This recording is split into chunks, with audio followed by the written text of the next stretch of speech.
Hey, saltwater anglers, and welcome to the Lower Chesapeake Bay Fishing Report, your local report, whether it's good, bad, or ugly. This podcast is part of the Great Days Outdoors Network, and each week we'll be talking to local experts to learn ways we can become better anglers in our pursuits offshore, nearshore, and inshore. To keep this amazing fishery healthy and thriving for generations to come, remember to protect what you pursue. Summer fishing is fired up with warm water and hungry fish moving into the bay. So let's hear who's making this show possible, and then we'll jump into the reports. Listen up. AFTCO has a promotional gift for all Great Days Outdoors Podcast Network listeners. They're now offering a camo sunglasses cleaner cloth with any purchase of AFTCO products. For those cold, wet, or windy days, I especially enjoy my weatherproof fabric barricade jacket, as well as my Helm insulated fishing gloves.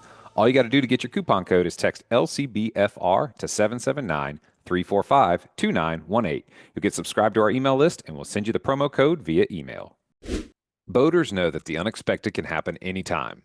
That's why SeaTow offers 24/7 on-water assistance with priority service for members. Whether it's a dead battery, running out of fuel, or needing a tow, SeaTow's fleet is ready to help.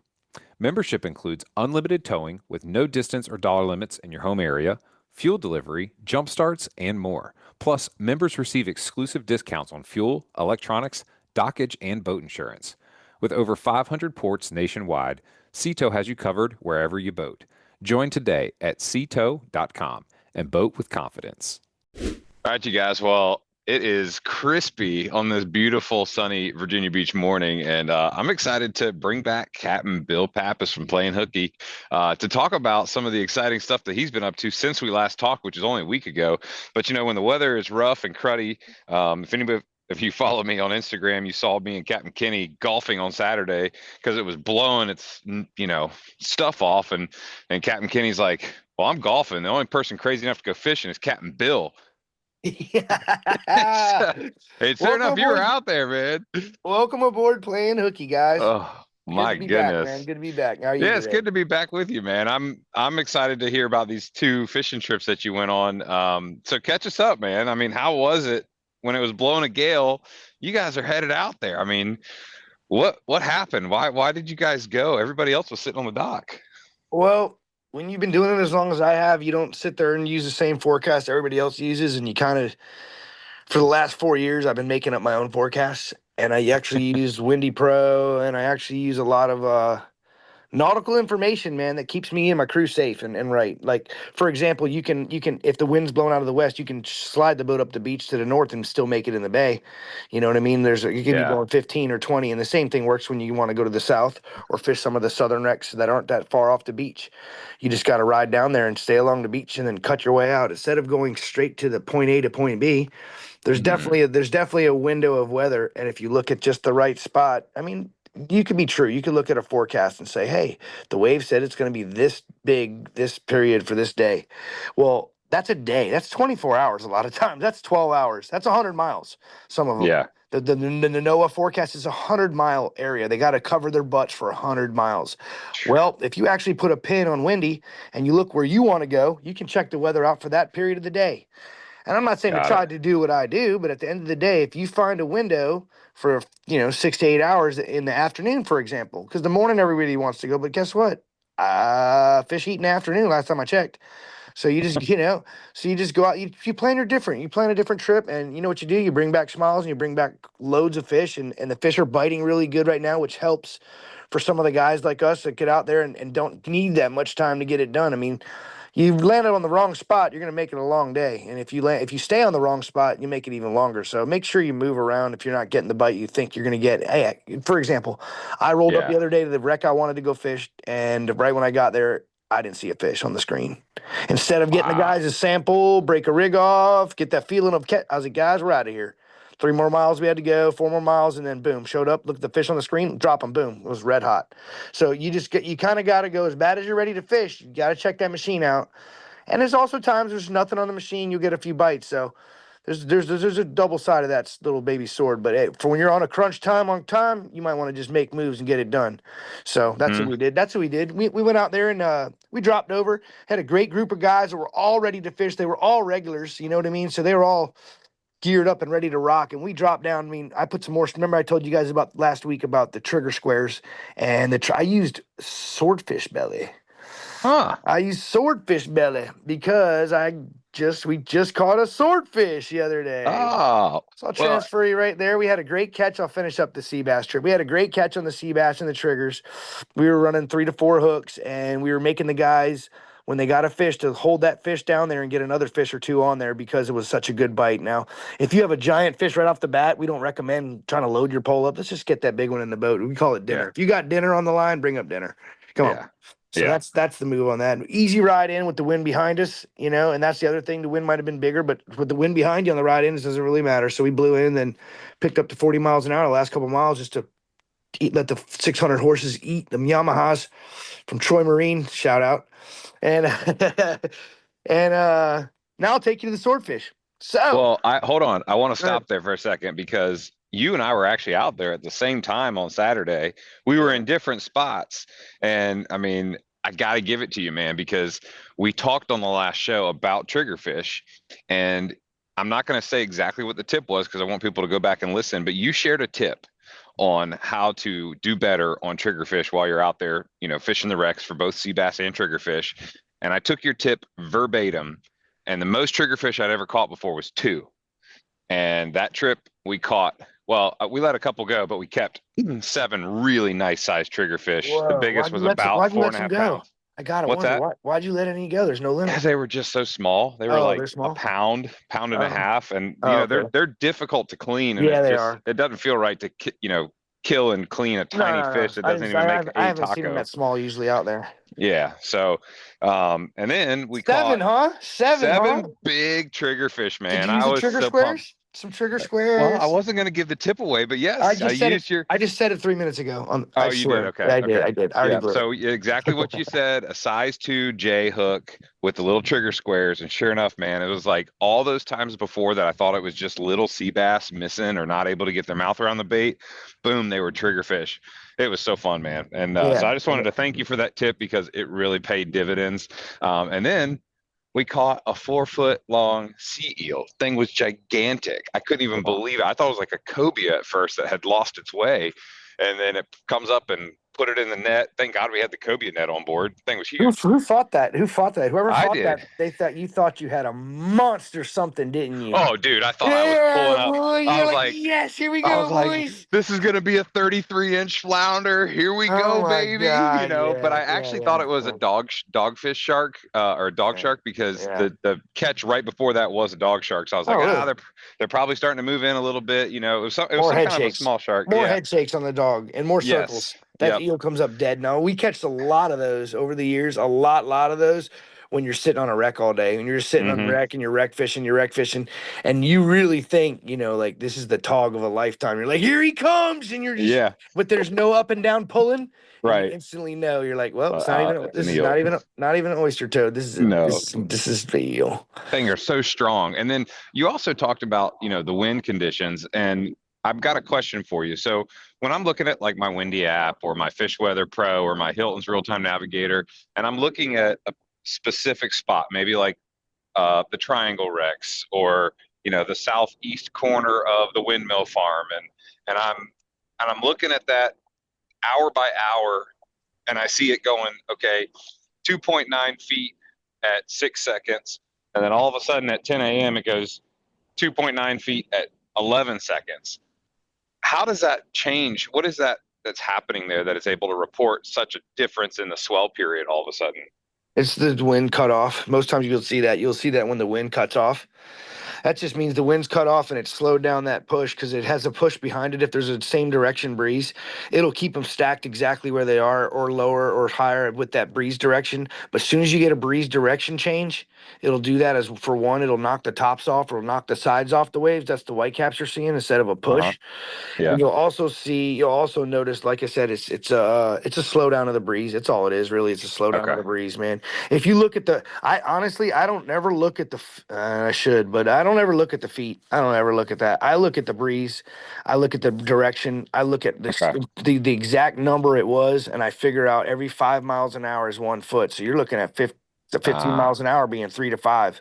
Right. And so that being said, it has a certain amount of time that it can blow for that speed until it blows down to 10, and then it's going to slow down to 2 to 3, then it's going to go down to 9. You're going to get 1 to 2, and then Got you'll it. have that breeze. You're going to have 1 foot, and then once you see that blowing really hard, really fast, it's not going to be 5 feet right off the bat. It's going to take half an hour to an hour, For and the then boom. momentum to Yeah, gain. and if it's been blowing 25 for 2 straight days northeast, you're going to have that the next day still laying out there. It's how far that wave started away before that wave's finally going to lose its energy. Got it. If it's blowing west or something you got, and it's blowing west for a bunch of days, and it's wants to cut, dude, you're good for 20, 30 miles. It's going to be good. You know what I mean? Yeah. And then after that, it's even going to be dropping out because that wave can only have enough energy from where the wind started blowing it from. So if you got say you're up on the eastern shore and you got that north east coming down, you're kind of protected up there a little bit. Is it northeast? Yeah. Or northwest? It'd be a northwest. A northwest coming down, you're protected up there on the eastern shore, and you can go sheep's head and sea bass fishing and stuff like that. So yeah, That's it good to definitely know makes a because huge I was always difference. curious about what could change it so dramatically. My assessment in my head was that it was a change in the the tide or the current kind of lining Yeah. up with the wind. But it makes more sense now that you're explaining it. So okay, cool. So all of a sudden we're sword fishing, baby. And this is a Saturday while Kenny and I are out golfing, enjoying a beautiful afternoon with a nice breeze, which you want on a golf course, but not out when you're offshore fishing. But you're out there because you're Bill Pappas. That's what we do, man. So here's how that worked out. We had a guy who booked all 6 of our walk-on spots for a sea bass trip for a Saturday. And at 7 o'clock the night, 6:30, 6 o'clock the night before the trip, he said 4 out of 6 were sick or something like that, and they were having to cancel. Which honestly, that really hurts. That burns me up, because you're ready to go put a stock shot, get some people some happy. And it's one of those guys I know, so I couldn't be but so upset. And he said, you can keep the deposit. And I was gonna say, I don't have a choice. I have to, bro. You just caught, we lost a whole. My mate works for a living, and he needs this kind of income to keep moving.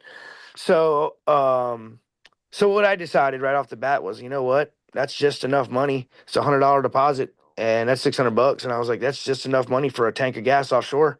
There you go.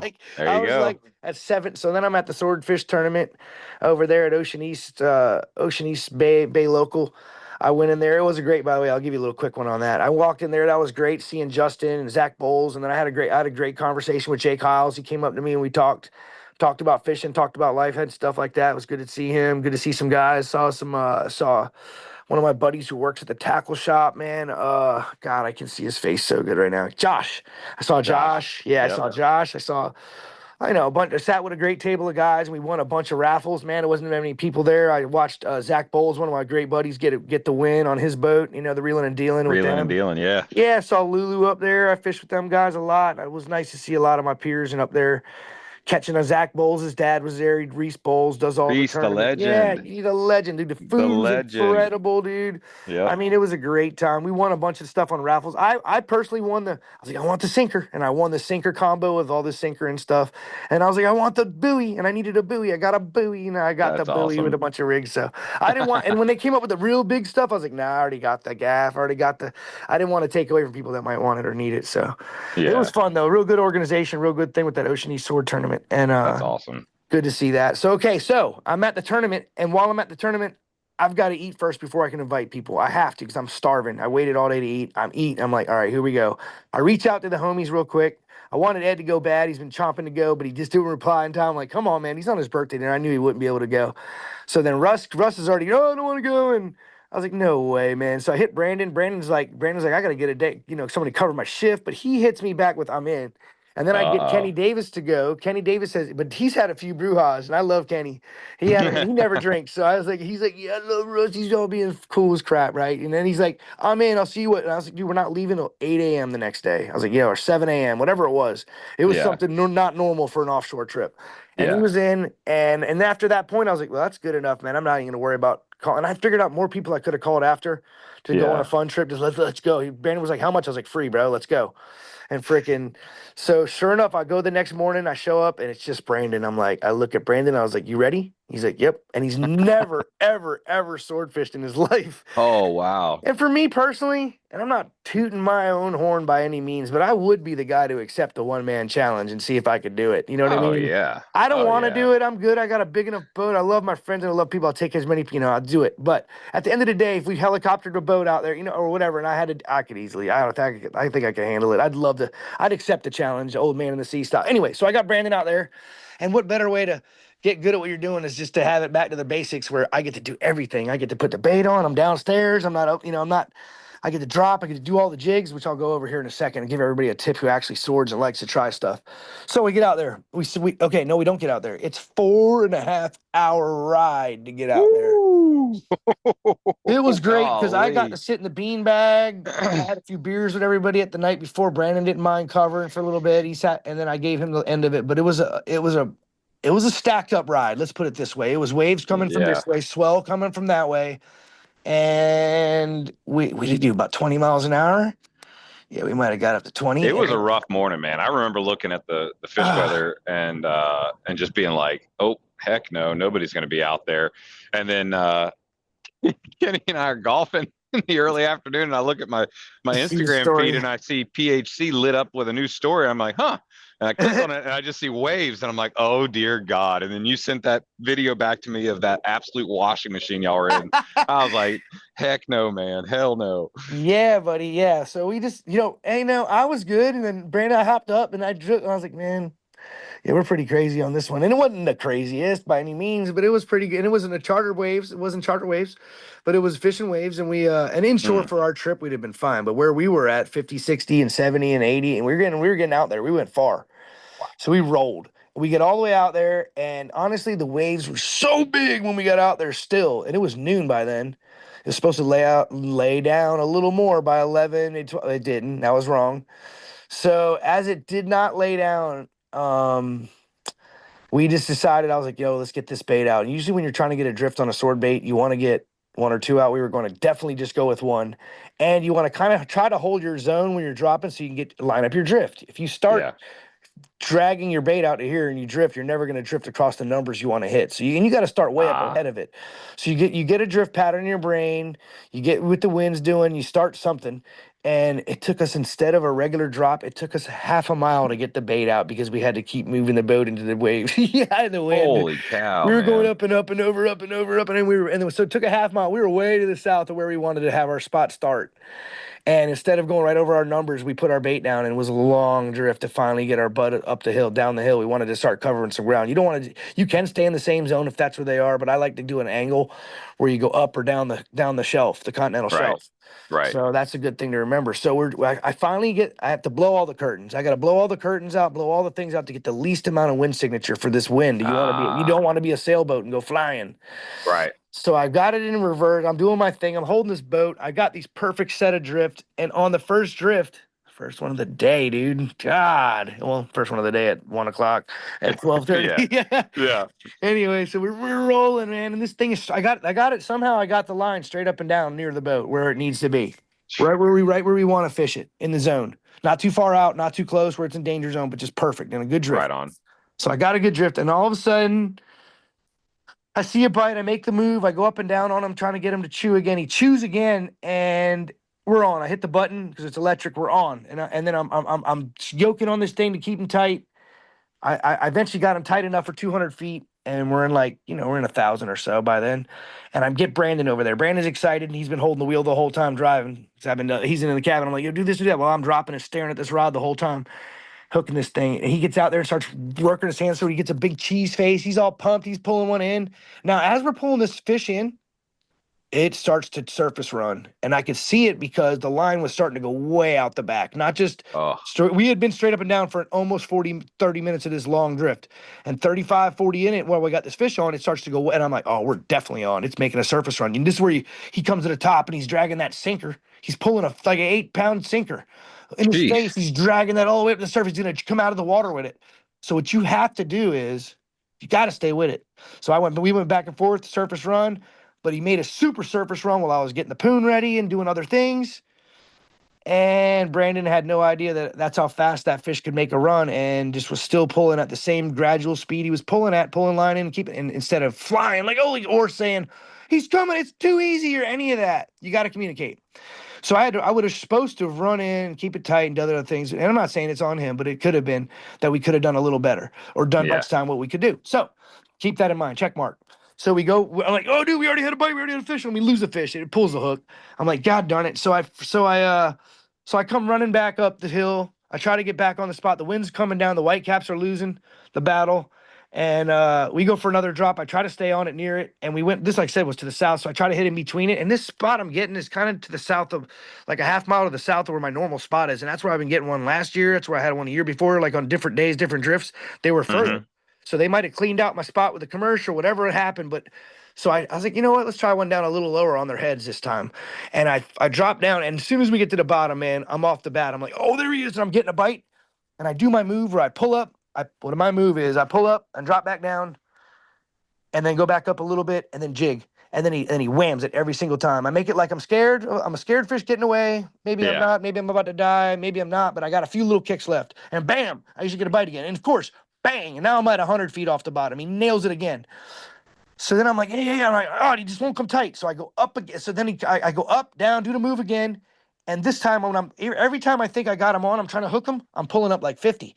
So I'm at like 150 to 180 off the bottom. I do the move again. He's chasing me off the bottom. I do the move up, down, and he whams it again. I'm like, come on. And he won't come tight. Now I'm at 250 off the bottom. I do the move up, down, I go back down to 220, 230, and do the move. Bam, he hits it again. I'm like, all right, we're up to 4 bites. I can't get this sucker. I'm like, God darn it. And then I'm like, I'm thinking my bait's got to be smeared. My squid's just got to be smoked, Just And it's a big J hook too, right? It's a gigantic. Yeah. So, all right.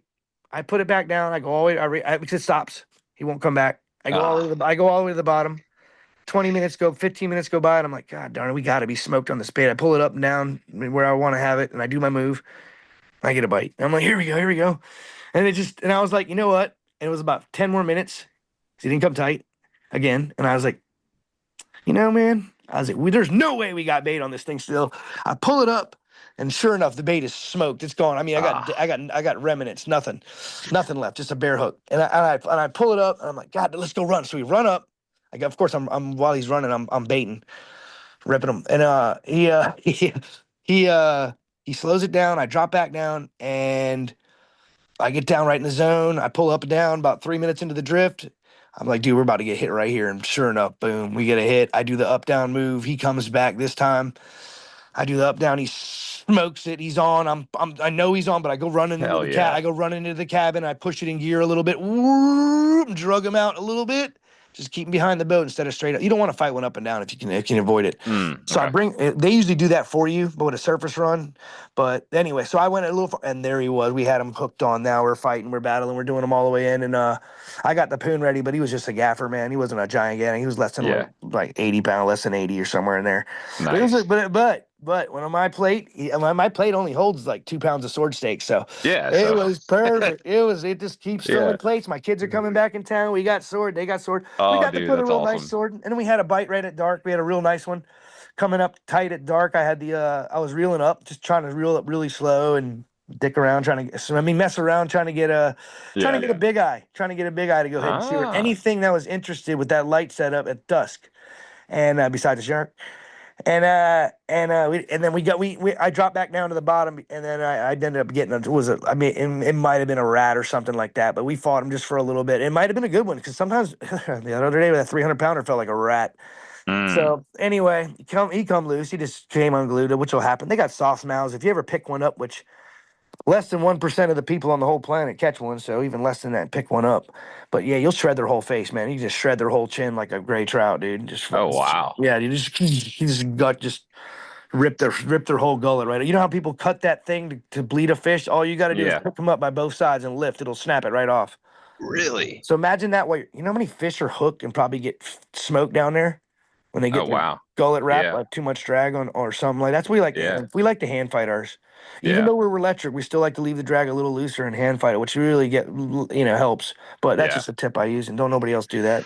I'm Dude, just kidding. I mean, the tips you give are always proven to be helpful, and I hope, Just playing. folks listen. And you said something to me the other day, and basically like said, hey, just pay attention. Make sure you're paying attention when I'm talking, because all that time on the water, all that experience, a lot of times those little tips just kind of like slip on out. And so if folks are Yeah. listening closely, you can really take those tips and improve what you're doing out there. But I just love getting into the eye of the captain, so to speak, and picturing what's happening with that, and watching your Instagram reels, but that dusk picture of that reel screaming, it's like so exciting to be like, oh, what could be on the other end of that hook right Uh, there, yeah, so we've had a big eye at night do that to us and rip us out at the night and pull us mm, all in. It pulled us right into the darkness, straight out the top, and you're just like, oh my god, you never know out there. that's so That's what the sick. best thing That's about so the sick. ocean. Heck yeah. Well, what's coming up here? I mean, it's middle of November. Temperatures are definitely starting to cool off. What can we expect from playing hooky? Folks that are looking to get out there and do something. What's coming up that they can get booked on? All right, guys. Look, we got the triggerfish and the tilefish is just closed, so that's a wrap. Okay. That was gonna be tomorrow, but it's the weather's shot for it, so it's not happening. Might be a boat or two might squeeze out there, but I'm not doing it. So we're gonna do some sea bass and some trigger fishing tomorrow. Today I'm meeting Kenny Mills, and we're gonna take it to the other team and do a golf battle. And then for booking fishing, you're gonna want to do some bluefin fishing in December, and we're still gonna do lots of sea bass fishing and trigger fishing. But the trigger fishing in the rest of November to the beginning of December should be good. But I'm going to tell you, it always tapers off towards the end and turns just back into sea bass. So your chance of getting double or a couple of them triggers is going to be running out soon. So you want to get booked and get hooked. You can get on the walk on by checking out the website at playinghookycharters.com. And you can also look at the post. Guys, we just booked a sea bass trip and we didn't even make a post again. So if you're not signed up for that text, and there's 917 people signed up, it's not a group text where all of us are together. It's just a text that tells you there's a trip coming up with a little bit of a link, and it tells you the time. It tells you how much the trip's going to be, including the tip. And you can just sign up for it with a small deposit there, and you meet us at the boat, and it gives you all the directions and a confirmation email and all that stuff, guys. So we have a pretty good system set up for that, but we didn't even need to make a post. So if you were wondering why you didn't even hear about it, you didn't, because we didn't need to. We had the first day 4 people booked, the next day 2 people booked, and we had 4 more people after that saying, hey, if anybody doesn't show up, give me a call. So Right on. we've got backups on that, and the regular bookings are filling in as well. We're gonna be doing some. No, we're not doing a lot of kid trips now this time of year, but we still do have some inlet trips for kids. If you want to take your kids, we do inlet for the trout. They're still biting for the next few weeks. And we're also going to be doing some drum until they're gone. I think they're going to be getting close to gone, guys, with these 40-degree weathers. Hmm. We're gonna have to hurry up and get that out there. At least catch some sharks or do something out there and drop down on the bottom, see what's available. You know what fishing means? It means you got to go try and see what's out there. Fishing doesn't mean catching. It means go out there and see what's there for you for that day. Right on, right on.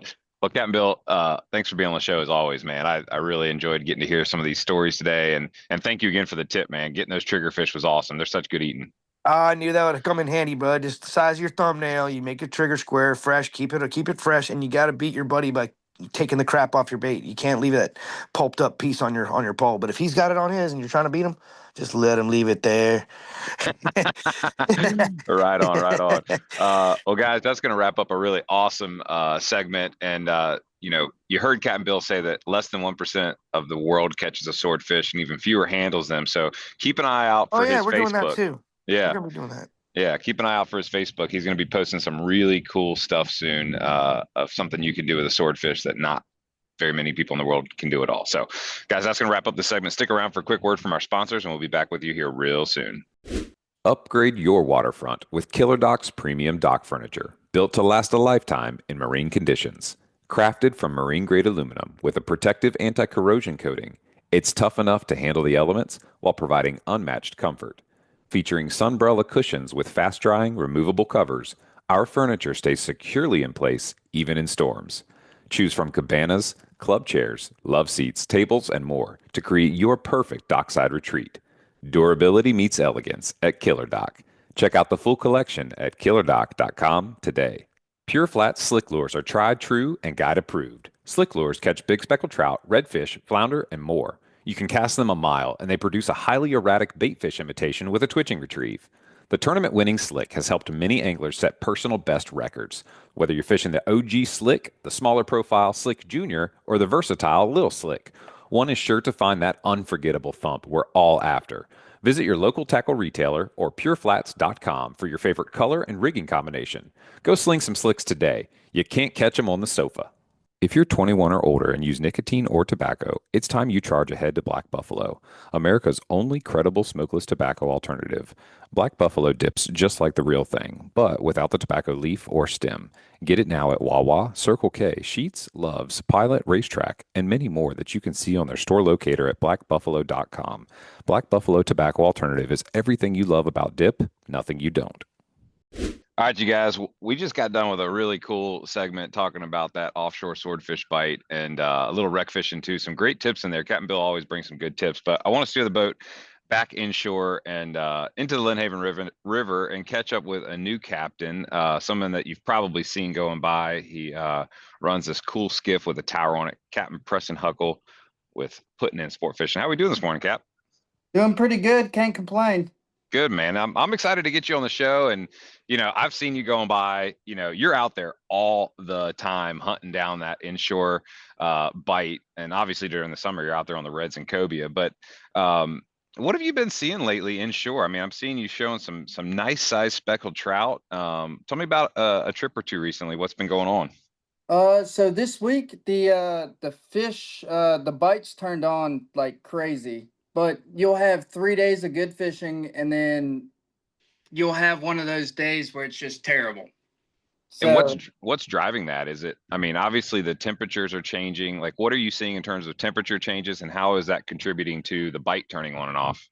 so what I've realized is it's not with the temperature of well, it's got a lot to do with the temperature of the water. But if you look, I know this is going to sound crazy, but if you look at your weather app and look at the pressure system, Mm-hmm. the fluctuation and like the pressure drops and all that, it turns the trout on. So are you talking about like barometric pressure? Correct. So that change has an effect on whether the trout are feeding or not. Me personally, that's what I Huh. think. No, that makes sense. I mean, I know like hunters real key in really good on the what's it called? The moon lunar stuff where there's like phases of when, things are supposed to be moving and feeding or not. And I think sometimes that kind of feeds off of barometric pressure too. I could be completely talking out of my butt here, but that makes sense. And when you're watching those pressure changes or watching those temperature changes, does it cause you to go to different places or use different baits? So when it's like a higher pressure system, I like to throw popping corks Okay. because the fish are in like a higher column of the water. Okay. And when it drops, the fish are going to go down. And I like to Okay. throw paddle tails off the bottom and just slow bounce them. Got it. It's, I'm glad you're saying this because as like a recreational fisherman who occasionally will be like, you know what? I want to go out there and try to catch a speckled trout. Like I'm not thinking, I'm just going to my, trusty dusty, lead head with a paddle tail. And I'm just, doing the same thing every time. And it's always mixed results. And so I'm glad you said that because it really kind of checks a box in my brain that says, nope, you got to stop and consider the environment before picking up whatever And rod then or I bait. think it was 2 days ago when we had that extremely low tide where there was no water in the Yeah. creek. It was insane. Where it's some places where I was used to fishing was 10 feet. It was 4 foot that day. Was that on Saturday or Sunday? I think- think what's today? Today's Friday. I think it was Wednesday. Okay. I remember Sunday morning when we pushed off to go offshore, it was an extremely low tide. So I think it progressively got lower and lower. It's, I guess, what is that? Like the opposite of a king tide where I think it's called a neap tide. neap tide. That's right. Yeah. I mean, it was so low. I mean, you could see all the oysters on the rocks. You could smell mud. I mean, it was extremely low. So the trip I left on Tuesday, there was a school of fish that I knew that they were there, and I was like, all right, they're not going to go anywhere because it was an afternoon trip. I rolled up there in the morning, and it was so low we could see the trout. What? And it was a giant school of trout in 4 foot of water. No and they way. would hit anything that you threw at them. It was great. Dude, that sounds like a literal definition of fish in a barrel. I mean, so Yeah. like, are you talking like you could see them like their tails out of the water, or you could see them because the water was so clear and shallow? The water was so clear and shallow, you could see the fish. Dude, that Kind of That like really April when excites all me. the puppy drum get schooled up in the back of creeks. That's kind of what it was. I was like, y'all aren't going to have this trip ever again. Dude, that is so exciting to hear about, because a lot of times, like when I go fishing the Lynnhaven River, I feel like just kind of like I'm wandering aimlessly trying to find somewhere, hoping to find a trout bite. So when you talk about finding like a school of fish and being able to like leave them and come back to them, like obviously I'm not going to ask you for like where that was, but I'm just curious, like what kind of environment were you seeing? Like what features are you looking for that's even getting you remotely close to finding something like that? Usually your trout right now, they're gonna be off like a deep channel and like up on flats. The biggest trout I've caught this year have been 2 foot of water when I'm puppy drum fishing. Interesting. So I think I've heard this said before. So when we get these cooler temperatures outside, and then you get like the high part of the day, obviously the days are shorter. How does the warm part of the day interact with a shallow Well, water that then brings a fish in? How does that a all speckled work? trout is in the drum family, so they're gonna have the same tendencies that a drum's gonna have. Okay, They're gonna go up in the flats. They're gonna sunbathe. got it. So you just gotta look for that. So they're literally, as a cold-blooded creature, they're literally trying to get warmer so that they have what, I guess, the flexibility or the energy to go feed or I think. I yeah. don't know. I know that like in the past, because I got my start speckled trout fishing back in like 20 or not 20, 2009, 10 with my buddies Ryan, Mike, and Jesse. And we were like the kayak warriors over there in the hot ditch, and we would watch the speckled trout, the way they bit got slower and slower and slower. But obviously that was in some deep tannic water. So in the Lynnhaven, is it the same thing? Do you have to really start to like pay attention to how fast you're working your baits? I've always so when I start fishing in the morning, I'll start it out slow as possible, and then Hmm. I'll just adjust from there. Got it. Okay. So when you got on that school of fish, you're saying anything you threw in there, they were hitting. What time of day was this, and what was the rough air temperature and water temperature, if you remember? So it was a trip that I worked with. They came down here from Maine, and the day before it was terrible. I was like, let's just cancel this. Let's go the day after. And then it was, I think I started that trip at 11 o'clock, and we found those fish at noon. Okay. So the warmest part of the day. So they were, Yeah. and do you remember what the pressure was? Was it high, low? I think it was a 33. I Okay. don't know how to. The scale is Yeah. it what is it 0 out of 100 or Usually it's between like 30s and like 40. If something else is in okay. there, you better be on the water. Got it. Got it. Okay, that makes sense. So speckled trout obviously is heating up. I've got a couple of questions about, this weekend there's a speckled trout tournament. Tell us a little bit about that, who it benefits, and are you guys participating or are you helping run it? So I'm gonna try to fish it, but I think Miss Shutter Speed's gonna be on my boat. So I'm gonna Ah, Jenny. dedicate. Yes, I'm gonna run her around taking pictures of people and whatnot. I'm gonna fish the first 4 hours, give or take, and then run her around and take pictures. But That's cool. it's for Miles of Love. I went to their gala in I think it was August. I donated like an inshore trip to them. Uh-huh. And me and Paul have been best friends ever since. We golf every weekend. And I was like, hey, why don't we run a fishing like tournament, 4 miles of love? That's cool, man. So what is Miles of Love? Who do they take care of, or what kind of a nonprofit are they? So it's kids that are born with, I'm hoping I'm gonna say this right because I butcher it every time. Congenital heart defects. You nailed it. Okay, I think got I it. think I got it. Yeah, so that can be, and I'm not a doctor, obviously, but that could be any sort of like a misformed, ventricle or vein or artery, anything that basically is making their hearts not work at proper efficiency, which then obviously threatens life and the way that they can live and all that sort of thing. So, do you know how Miles of Love was founded or started?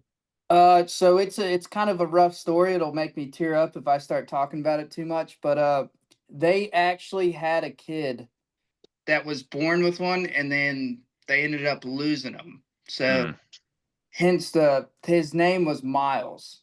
Gotcha. Gotcha. So they've So done this in his honor, almost like many of these other awesome organizations out there that we've supported through the show, you know, AES Cancer Foundation, and of course, Mike with Hooked on Hope. This is one of the things that I love about our fishing Crazy community. thing about this is Mike has teamed up with us now, and he's entering boats. And That's awesome. yeah, That's awesome. And then Heads and Tails, I think he's putting Trip Seeds run the trip with him, and then Heads and Tails entering all 3 of his boats. Man, I love to hear that. That goes right into what I was about to say, is that I love about our community that we're all people, we're all men doing life and taking care of those in the community. And, you know, God's blessed us with resources and the ability to have boats. And so I just love that everybody that's in that community comes together to help bring resources to really great foundations like Miles for Love. So you guys are going to be fishing it. You're going to be running Jenny around shutter speed. I know she's going to take some awesome pictures. She always does. She does awesome work, dude. Yeah. It's insane. Well, what we'll have to do is, you know, week after we'll do a follow-up report, find out how you guys fished. Maybe we'll have Jenny on to talk about some of her pictures and just hear some of the results and what was raised and all that good stuff. I'm curious. So you and I got the chance to meet a couple months back. I think it was in my front yard while you're helping me do dual stations in my tower. Yeah, that was a fun boat project. We dodged a few raindrops. We got it working. But tell us, like, where did the inspiration for putting in sport fishing? Where'd the name come from? Well, there's a couple things. One, when you get on the water, you're putting in work. Yep. To put people on fish. You're always putting in a boat. Yep. Like putting in the water. So I was like, let me just run with that name.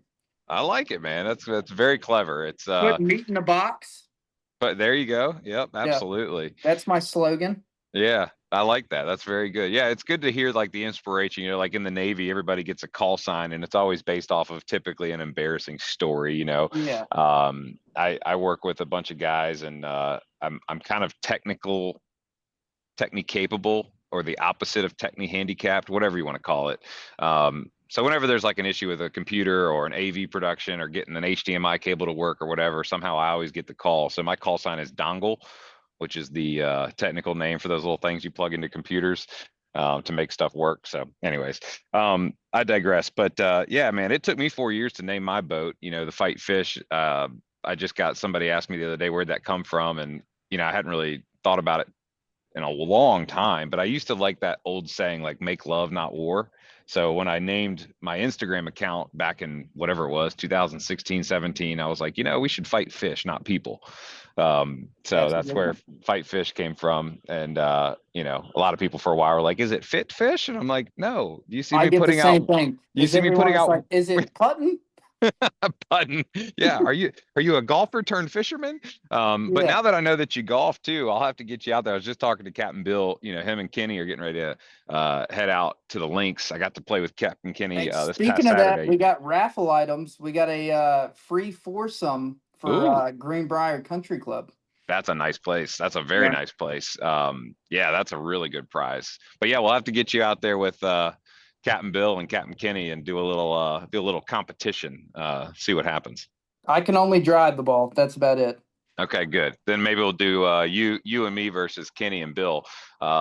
See what happens. But anyways, so what do we have? It's middle of November. Obviously air temperatures are really starting to cool off. This morning I saw frost on my roof and on my grass.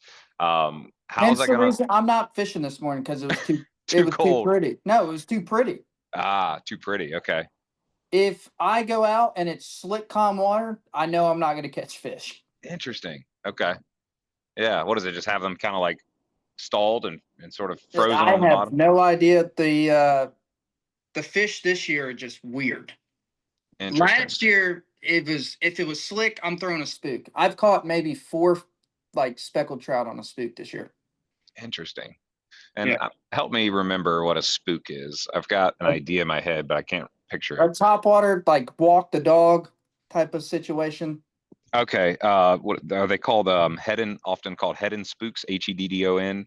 It's like a tubular sort of thing with 2 trebles. That's a spook. Yep. Yeah. And you kind of you kind of work it and it creates that like walk the Yeah. dog sort of zigzag pattern. Yeah. Yeah, man, I remember fishing those back in the day, and I don't think there's anything more exciting than watching a trout blow up on one of Well, those the on the problem top. with those, they'll miss it the first time, they'll miss it the second Yeah. time, and then Yeah. you just got to twitch it once, and maybe they'll hit it.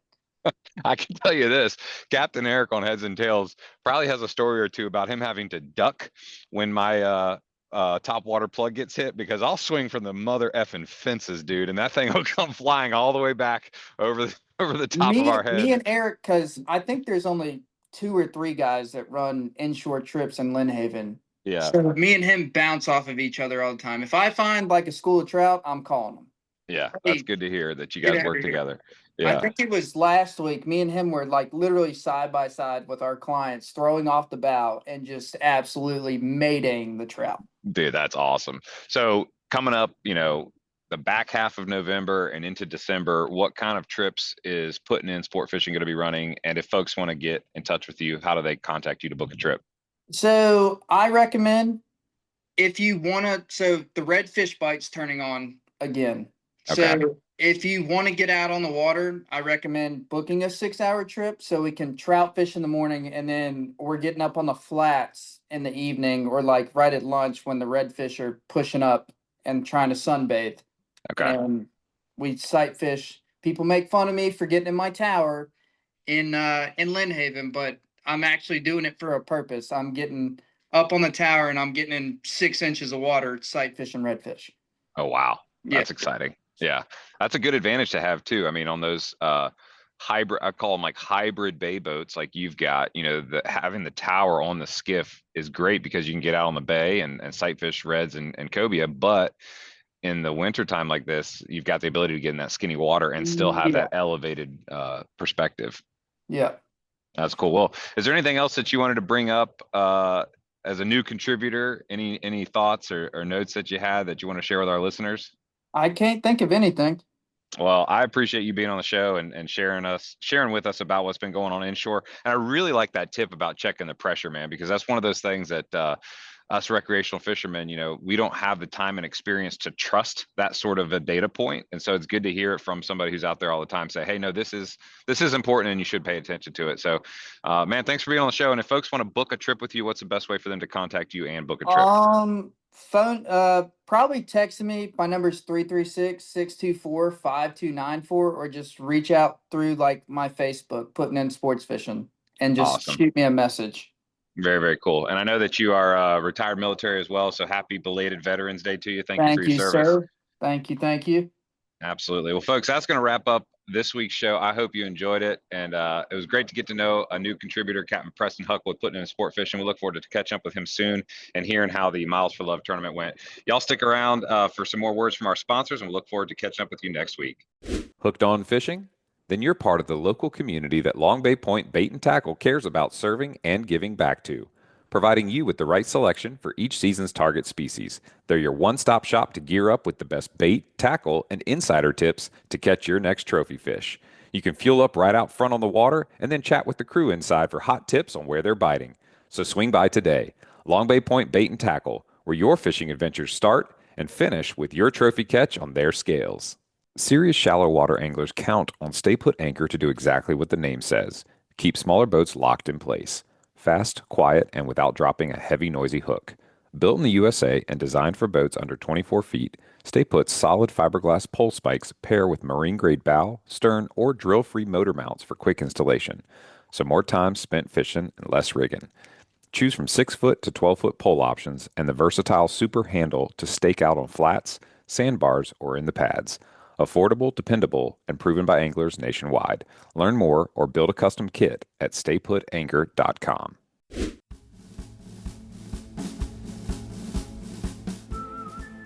All right, y'all, that's going to wrap it up this week. Please subscribe, rate, and review wherever you listen to podcasts. And remember, to get your free APCO Camo Sunglasses Cleaner Cloth, text the acronym LCBFR to 779-345-2918 to get your promo code and be added to our email list so we can send you the new show each week.